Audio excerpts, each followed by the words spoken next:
Filho do homem, aquele que se fez homem, aquele que se fez humilhado por causa de mim e por causa de você.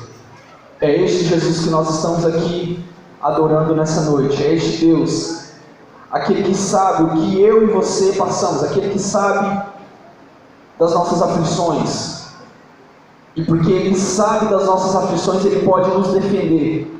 Porque Ele conhece as nossas aflições, Ele sabe exatamente aquilo que é necessário para que nós possamos nos levantar, para que nós possamos ser exortados e para que nós possamos ser consolados.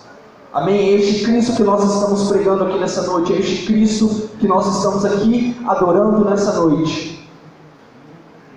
E nós falamos na semana passada, como nós, depois de ouvirmos acerca da supremacia de Cristo, como nós, depois de ouvirmos a revelação de quem é Jesus, como nós podemos recusar tamanha salvação? Como nós escaparemos do juízo de Deus se nós não atentarmos para essa tão grande e tão preciosa salvação? Eu entro no versículo de número 1, capítulo 3, diz assim: pelo que, irmãos santos, participantes da vocação celestial, considerai a Jesus Cristo, apóstolo e sumo sacerdote da nossa confissão. Eu vou fazer diferente hoje. Eu quero ler alguns versículos e falar acerca deles um pouco separado, sendo que nós temos uma leitura um pouco extensa desses capítulos, mas eu quero tentar primeiro para o primeiro versículo. Diz assim: pelo que, irmãos santos, participantes da vocação celestial. Ele trata dos irmãos hebreus, esse povo que constituía a igreja do primeiro século, como sendo participantes de uma vocação, como sendo participantes de um chamado, como sendo participantes de um chamado, mas não terreno, mas de um chamado celestial, de uma vocação que não foi dada por homens, mas de uma vocação que foi dada por Deus, de uma vocação que foi dada pelo próprio Jesus Cristo. Ao contrário da vocação, claro, do Antigo Testamento, que era dada pelo próprio Deus, mas que era necessário que os homens eles fossem participantes de uma linhagem terrena. Essa vocação que nos é dada na nova aliança, ela é por parte do próprio Deus. Nós entendemos que para ser sacerdote, no Antigo Testamento era necessário você fazer parte de uma linhagem. Era necessário que você fizesse parte da linhagem de Arão. Para você servir na casa de Deus, era necessário que você fizesse parte da tribo de Levi. E agora nos é constituído, nos é dada a oportunidade de fazer parte da vocação celestial pelo próprio Cristo. Agora nós somos constituídos sacerdotes, porque nós temos um sumo sacerdote que é por nós. E esse sumo sacerdote, ele é perfeito. Por que ele é perfeito? Porque ele serve a uma aliança que é perfeita. Porque ele ministra uma aliança que é perfeita. E é por isso que ele é o sumo sacerdote perfeito. E por intermédio deste sumo sacerdote que entrou ao Santo dos Santos com o sacrifício perfeito, hoje nós temos a oportunidade de servir também, de ministrar com nossas orações, com nossos louvores, com o nosso culto que é vivo, santo e agradável a Deus. E ele diz: vocês precisam considerar esse Jesus Cristo. A palavra que considerai, ela pode ser também dita como atentar, dar devida honra, dar devido mérito. Vocês precisam considerar Jesus Cristo, vocês precisam atentar para Ele, vocês precisam dar a atenção devida que Ele merece. Por que Jesus Cristo merece a atenção devida? Porque Ele é o sumo sacerdote. Primeiro ele aponta, Ele é o apóstolo e sumo sacerdote da nossa confissão. Apóstolo porque Ele é aquele que anuncia. Não só aquele que anuncia, mas aquele que tem a autorização do próprio Deus para anunciar. Mas a questão é, nós temos muitas pessoas antes de Cristo que anunciaram a palavra de Cristo. Nós temos muitas pessoas antes de Jesus que anunciaram essa palavra de Jesus, que anunciaram salvação, que anunciaram libertação. Mas maior do que aquele que anuncia a salvação é aquele que é dono da própria salvação. Maior do que aquele que anuncia para os cristãos que eles precisam ser salvos é aquele que salva esses cristãos.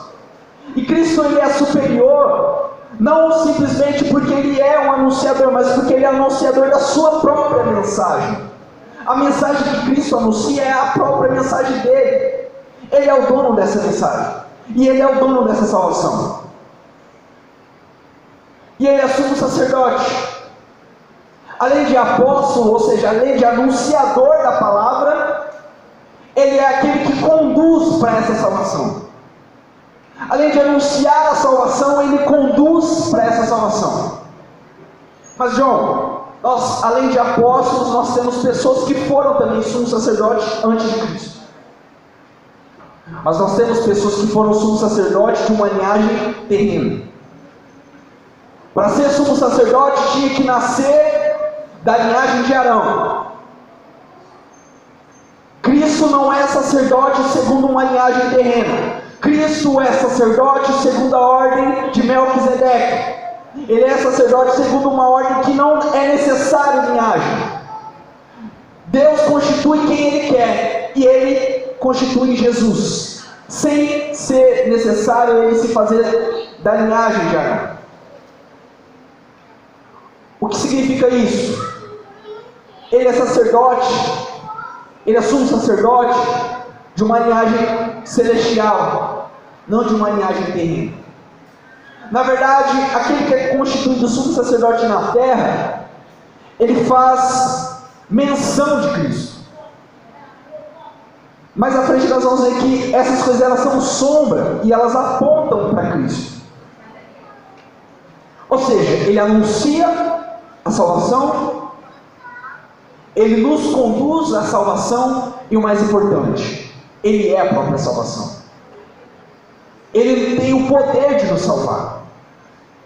Ele tem o poder de nos dar essa salvação. Então por que nós temos que atentar para Cristo, dar importância para Cristo? Porque a salvação que nós buscamos, ela provém dele. E aqui nós temos alguns pontos para nós atentarmos. Primeiro, não conseguimos ser salvos sem Cristo. Não existe evangelho sem Jesus. Não dá para nós nos salvarmos sem Ele. Não dá para a gente ir e deixar Ele para trás. Sem Jesus Cristo, a salvação ela é inexistente. Buscar essa salvação sem Ele é loucura. Nós não podemos viver um evangelho em que Jesus ele fica em segundo plano, em que Jesus ele fica para depois. Nós não podemos viver um evangelho em que o nosso bem-estar ele vem primeiro do que o propósito que Jesus estabeleceu para nós. O bem-estar ele vai vir, claro. As bênçãos elas vão vir com certeza, mas à medida que nós buscamos o reino de Deus primeiro. E muitas das vezes nós atentamos para Jesus apenas como um meio. Ele é um meio, com certeza. O sumo sacerdote é aquele que faz intermediação entre Deus e os homens. Ou seja, ele é esse caminho que nos conduz à salvação. Só que se nós formos atentar um pouco mais para a revelação de quem ele é essa própria salvação. Pedro fala, gerados novamente em Cristo, não de semente corruptível, mas daquela que é incorruptível. Ou seja, a salvação ela vai resultar em Jesus. Nós somos salvos por Cristo e para Cristo, para estarmos em Cristo, sermos achados em Cristo. Não tem em nós a justiça que vem dos homens, mas aquela que vem de Deus. E como nós conseguiremos nos salvar se nós não dermos importância para esse apóstolo perfeito e sumo sacerdote perfeito. E no versículo 2 ele diz: sendo fiel o que o constituiu, como também foi Moisés em toda a casa. E por que ele cita aqui Moisés? O intuito do escritor aos Hebreus é dizer que Cristo ele é superior, que Cristo ele é supremo. E nesse capítulo em específico, Cristo ele é superior a Moisés.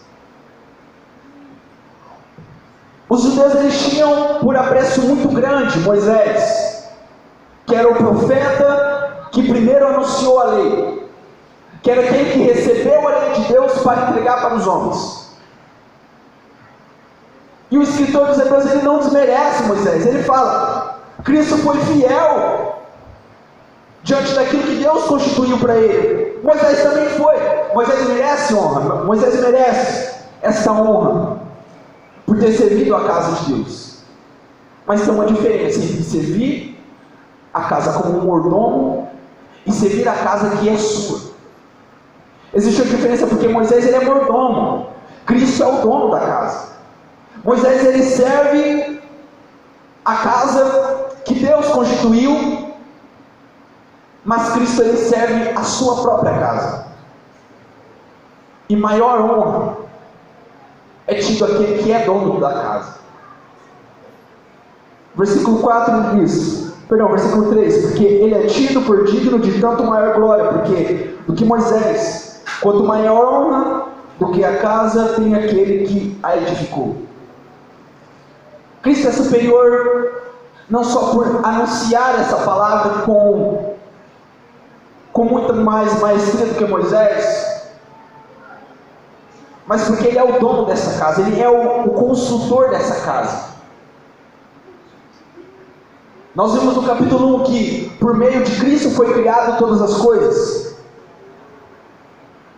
Nós vemos a revelação do apóstolo João, em que diz que o verbo ele é a ação, ele é no início, ele é o próprio Deus, e por ele foi criado todas as coisas, e sem ele nada do que foi feito se fez.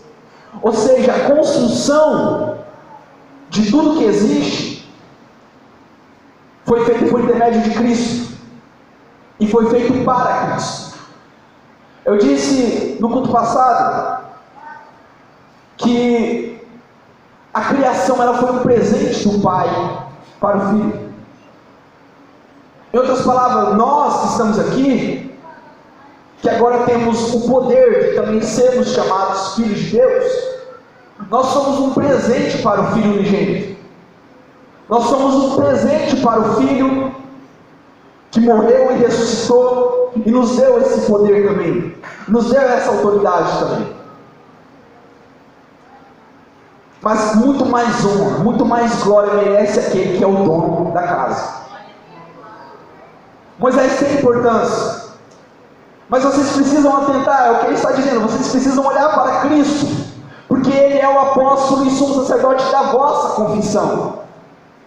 Ou seja, quando vocês confessam a Jesus, quem se aparece diante do Pai, quem se apresenta diante do Pai, é Ele para dizer quem são vocês. Por que fora de Jesus não há salvação? Porque nenhum de nós aqui temos a capacidade de cumprir a lei de Deus. Nenhum de nós aqui somos capazes de chegar diante do Pai e falar: eu sou digno de ser salvo. Por isso se fez necessário que Cristo, como sumo sacerdote, se apresentasse diante dele. Ele é o mediador. Ele religa o homem a Deus, porque o homem foi feito inimigo de Deus quando pecou. Então Cristo, como sumo sacerdote, ele chega diante do Pai. E aí quando cada um de vocês vão fazer oração, tem que ser feito essa oração em nome de quem? Não somente as orações, mas as nossas palavras e as nossas obras, elas têm que ser feitas em nome de quem? De Jesus. Por quê? Nós temos que entender que agora, como nós, como embaixadores de Cristo, nós somos representantes dele, assim como ele nos representa diante do Pai. Nós temos que assumir essa responsabilidade. Nós temos que assumir este caráter. Nós temos que assumir essa posição que Ele nos colocou. Você imagina, eu chegando diante de Cristo, pedindo perdão pelos meus pecados, orando, pedindo para que Ele conceda, para que Ele sane as minhas necessidades, e aí Ele chega diante do Pai e fala: pode liberar diante dele, pode autorizar diante dele, porque esse está em mim. Em outras palavras, Ele não olha para vocês e vê pecadores, Ele olha para você e vê Jesus. Jesus, aquele que cumpriu a lei, Jesus, aquele que morreu e ressuscitou. Cristo, Ele é o seu representante. Então a confissão de que nós aceitamos a Ele não faz nenhum sentido se Ele não for o centro dessa confissão. Nós falamos: Jesus, Tu és o meu Senhor, Tu és o meu Salvador, e aí a gente abandona Ele. Como que a gente vai chegar diante do Pai? O Pai não vai nos ouvir. Ele não vai atentar para nós, porque nós não somos Jesus. Nós não somos o sumo sacerdote perfeito. Sem Ele as nossas orações nem chegam a Deus. Então se faz necessário, atente, dê importância para esse Jesus Cristo, porque Ele é o autor da vossa confissão e é o autor da vossa fé. Versículo 4: porque toda a casa é edificada por alguém, mas o que edificou todas as coisas é Deus. E nós já vimos no capítulo 1 que Jesus, Ele é o próprio Deus. Então, Hebreus, parem de olhar um pouco para Moisés, parem de olhar um pouco para esse legislador, porque Cristo é superior a ele, porque primeiro Ele é o próprio Deus. E se Ele é o próprio Deus, Ele é o construtor dessa casa. E na verdade, Moisés foi fiel em toda a sua casa, mas como servo, para testemunho das coisas que se haviam de anunciar, ou seja, essas que vocês estão ouvindo no dia de hoje. Ele foi um condutor para que a lei fosse pregada, para que a lei fosse anunciada, e a lei levasse vocês até o sumo sacerdote perfeito. Versículo 6: Cristo, como filho, sobre a sua própria casa, a qual casa nós somos, se tão somente conservarmos a firme confiança e a glória da esperança até o fim. Cristo, Ele é filho e dono da casa. E aí ele enfatiza: qual casa somos nós? Ou seja, Moisés não se faz mais necessário, cumpriu o seu propósito, porém, propósito momentâneo, propósito terreno. Moisés foi levantado para libertar o povo de uma escravidão momentânea, de uma escravidão e uma libertação terrena. Cristo é levantado para dar libertação e vida eterna.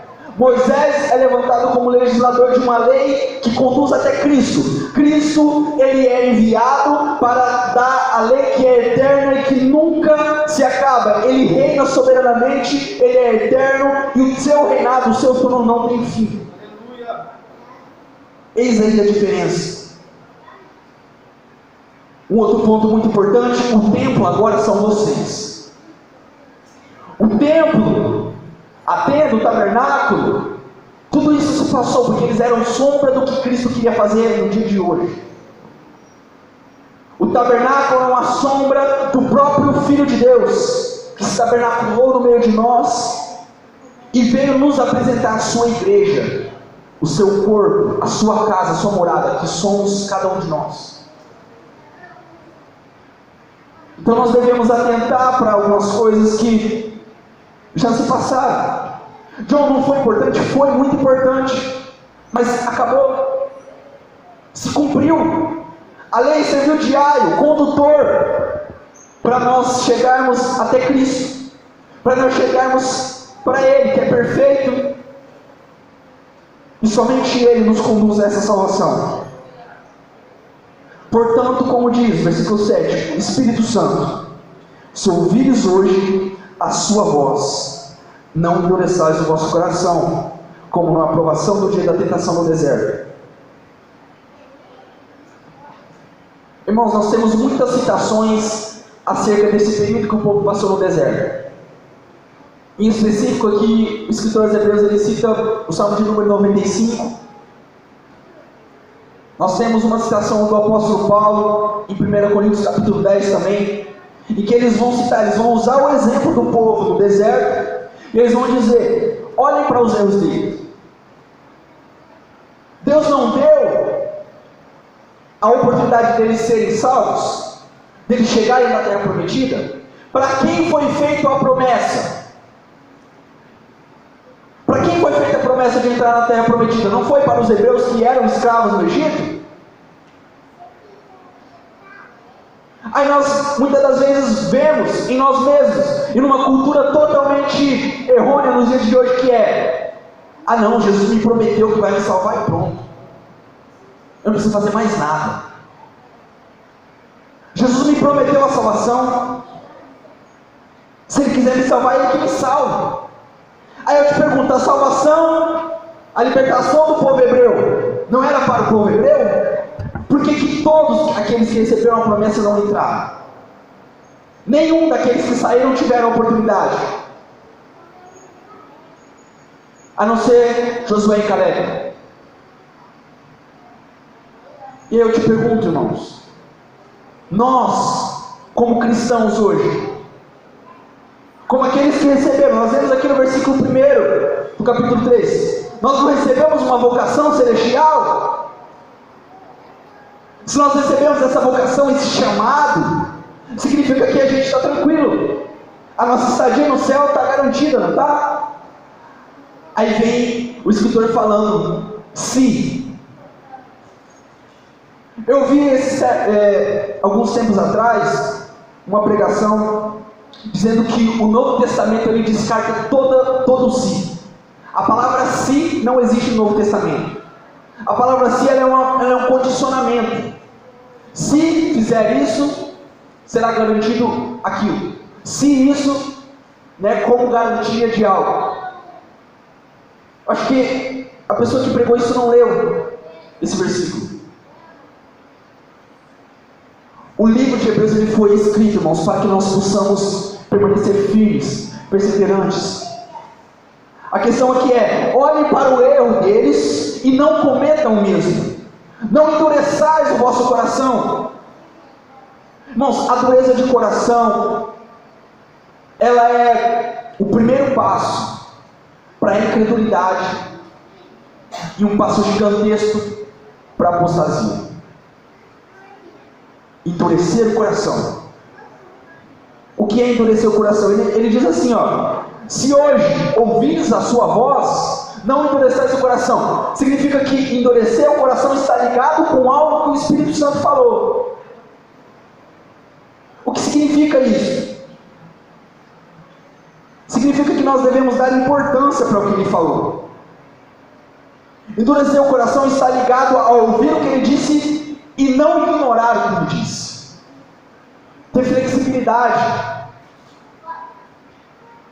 Ter atitude que nos permite mudança em nós mesmos.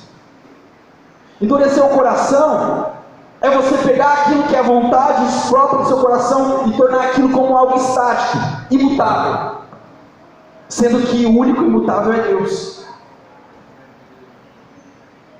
Nós precisamos atentar para o que o Espírito Santo diz.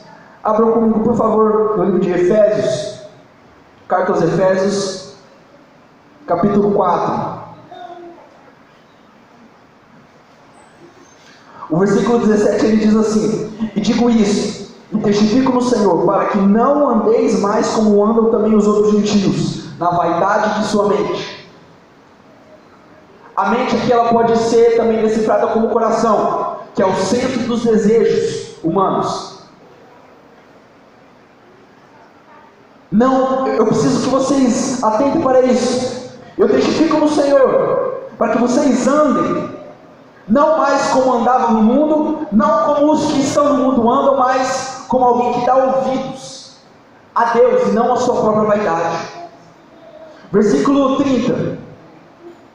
Se vocês quiserem ler em casa, no versículo 17 em diante, ele dá uma série de advertências para nós cristãos, para coisas que nós devemos atentar. Se nós não atentarmos, se não dermos ouvidos, com certeza nós iremos falhar na nossa conduta. E o versículo 30, ele diz algo muito importante: não entristeçais o Espírito Santo de Deus, no qual estáis selados para o dia da redenção. Irmão John, o que é o selo com o Espírito Santo? Por muito tempo na igreja foi discutido acerca disso.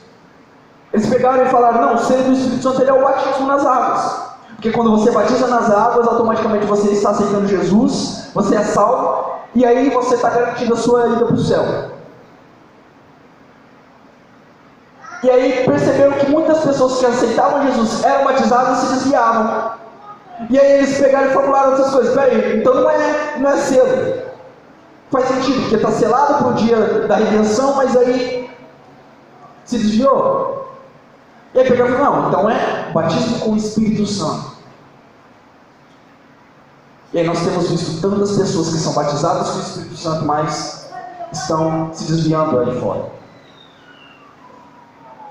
O selo com o Espírito Santo, ele é o relacionamento. O relacionamento com o Espírito Santo. Vocês estão selados porque foi feita uma promessa de que ele viria e ele é a primícia.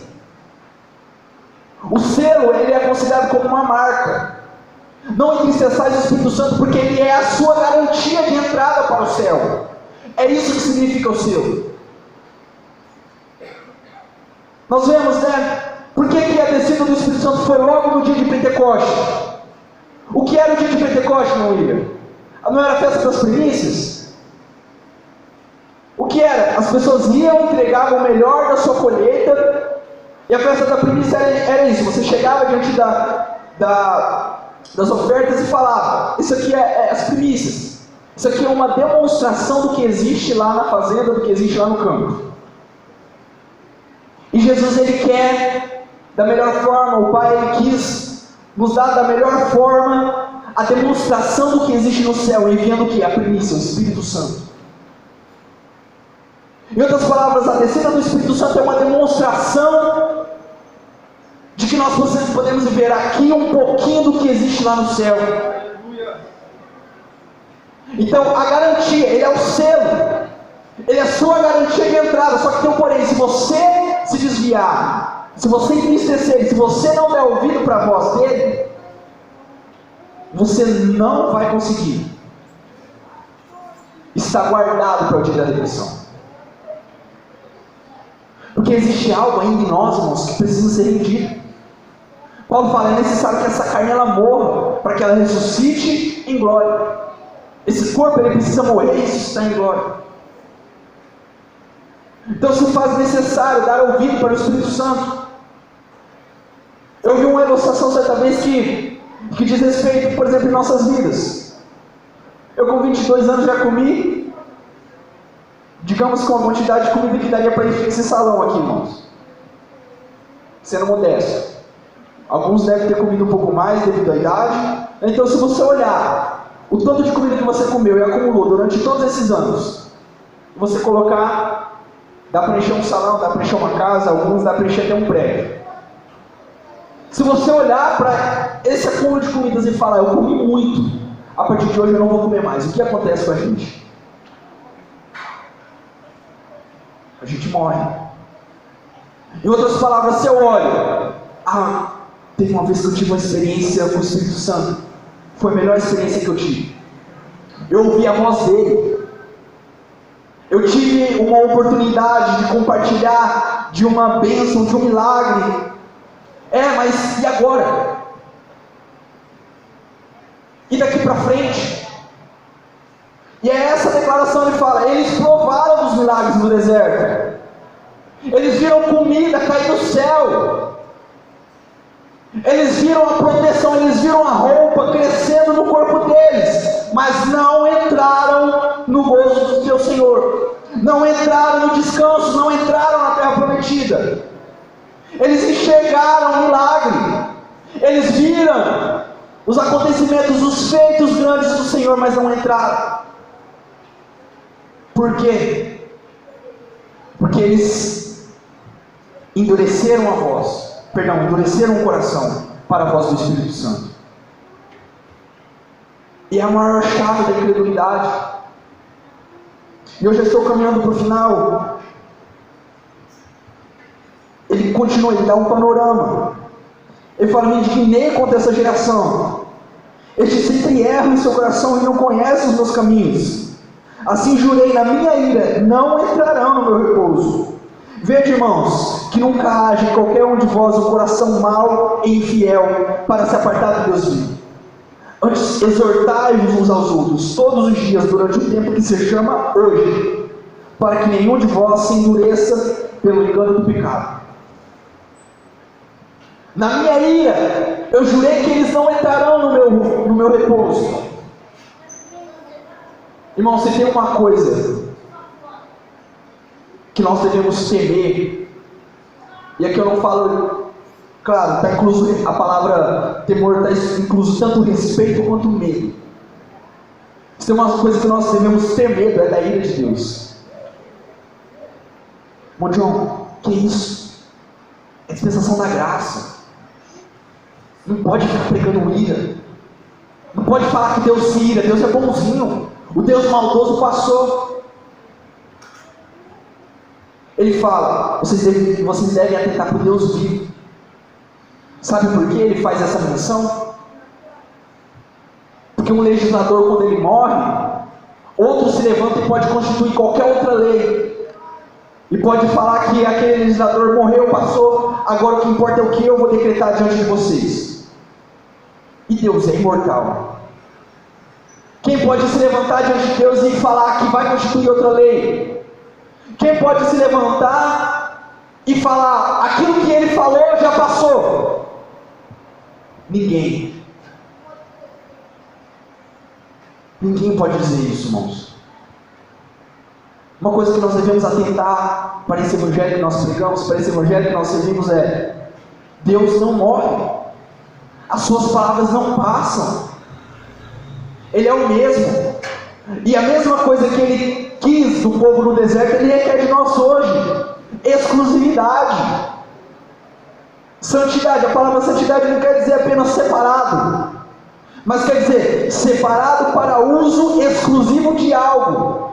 Nós somos santos porque somos separados para uso exclusivo de Deus.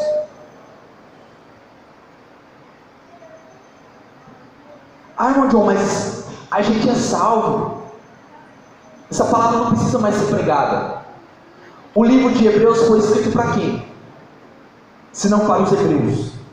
Para o povo que foi constituído como nação, que herdaria a promessa que foi feita a Abraão. Irmãos, essa advertência é para a igreja. Essa advertência é para aqueles que receberam a vocação celestial. Essa advertência não é para as pessoas que já estão perdidas lá fora no mundo. Essa advertência é: se você se desviar, se você endurecer o seu coração para isso que eu estou falando, certamente você vai se perder. Você não vai entrar no repouso de Deus. Você não será salvo. É uma advertência dura, mas que ele fala: é necessário que vocês se exortem. E quantos de nós, irmãos, temos visto a exortação como algo ruim? O culto de ensino antigamente, eu lembro quando eu era criança, era chamado de culto de doutrina, culto de exortação e ensino. Culto de exortação. Nós precisamos atentar que a exortação ela é um dom dado por Deus. Ela é um dom espiritual. Nós precisamos atentar para isso. Exortar é algo bom. A exortação ela nos impede de nos desviarmos da palavra de Deus. Ela nos impede que o nosso coração seja endurecido. Mas, irmão John, eu não gosto de exortação. Eu não gosto de ouvir alguém dizendo que eu estou errado. A palavra nos diz que Deus, Ele é Pai, e o Pai, Ele ama, e Ele exorta a todos quanto Ele ama. Irmãos, o que seria de nós sem exortação divina? O que seria de nós se Deus não nos dissesse naquilo que nós precisamos melhorar todos os dias? Ele fala, exortai uns aos outros, a congregação ela é feita para isso. Sabe por que existe um lugar para a igreja congregar? Porque ninguém é igreja sozinho. Ninguém consegue, irmãos, permanecer firme nessa fé se não estiver junto, se não estiver caminhando no seu propósito. Não conseguimos. Se faz necessário que nós exortemos uns aos outros, que nós direcionemos. Então, quando o irmão tiver aquela orientação, atente, com cuidado. Muitas das vezes uma orientação, irmãos, ela livra uma pessoa do inferno. Uma orientação, ela livra uma pessoa de cair nas ciladas, nas tentações. Uma simples orientação. Quantos de nós, muitas das vezes, já endurecemos nosso coração para uma exortação de Deus, por intermédio do irmão, dos nossos pais, do nosso pastor, dos nossos líderes? E ele é claro aqui em citar isso. Versículo 13, antes, exortai-vos uns aos outros todos os dias durante o tempo, que se chama hoje, é necessário. É hoje. Não deixa para amanhã. Não deixa para os dias maus, como é citado em outros lugares do texto. Porque esse dia pode ser tarde demais. É importante isso porque é muito melhor tratar uma doença quando você descobre ela no início.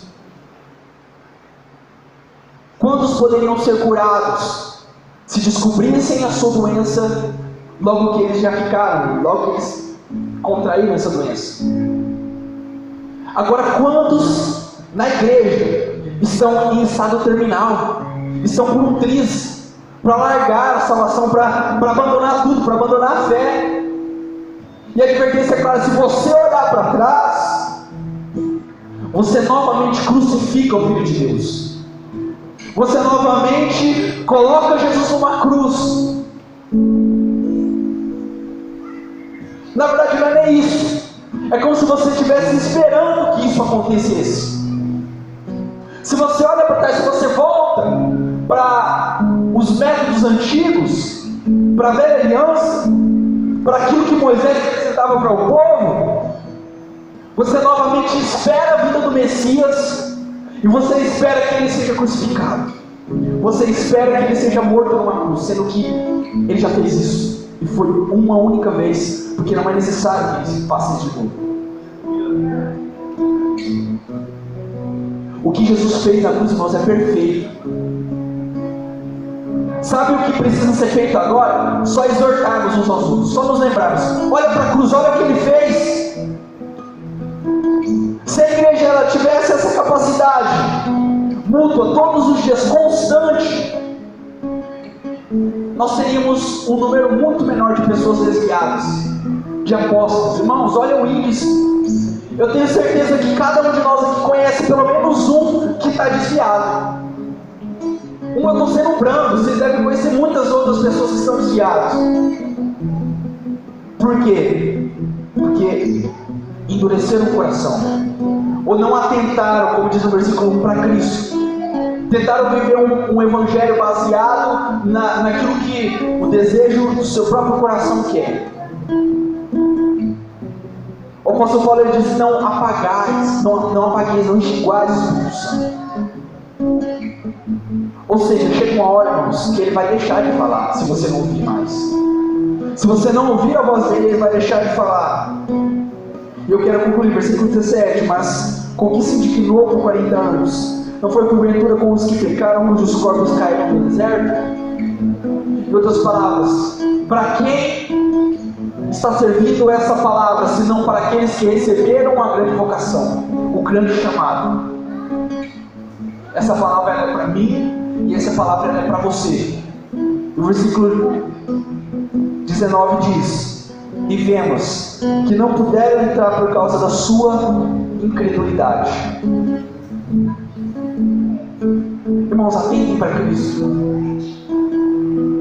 Atentem para Jesus. Ele é suficiente. Ele é necessário. Ele é importante. Ele é o alvo, Ele é o centro. Atente para Cristo, porque Ele é a única chave, Ele é o único caminho, Ele é a única verdade, Ele é a única vida. Não existe outra vida além dele. Fora dele não há salvação. Ele diz. Nós precisamos olhar para essa revelação do próprio Cristo, porque se vendo os milagres, vendo a mão de Deus operando todos os dias, nós não temos condições de deixar a nossa vontade de lado, abrir mão daquilo que nós queremos e fazer aquilo que quer. Nós não somos melhores do que Jesus. Irmãos, se tem uma coisa que nós não somos, é perfeitos, e não somos melhores do que Jesus. Agora você imagina o símbolo de servidão, o símbolo de servo é apontado em Cristo. Aquele que se humilha, aquele que se despiu da sua glória, aquele que se esvazia a si mesmo e vem. E ele é condenado à morte de cruz. Quando a lei diz: maldito aquele que morrer no madeiro, ele vem e morre na morte mais humilhante de todas. Quem somos nós para falar que nós vamos fazer a nossa própria vontade? Quem somos nós cristãos para dizer: eu não faço o que ele quer, eu faço o que eu quero? Se Cristo é o maior exemplo, cabe-nos seguir esse exemplo.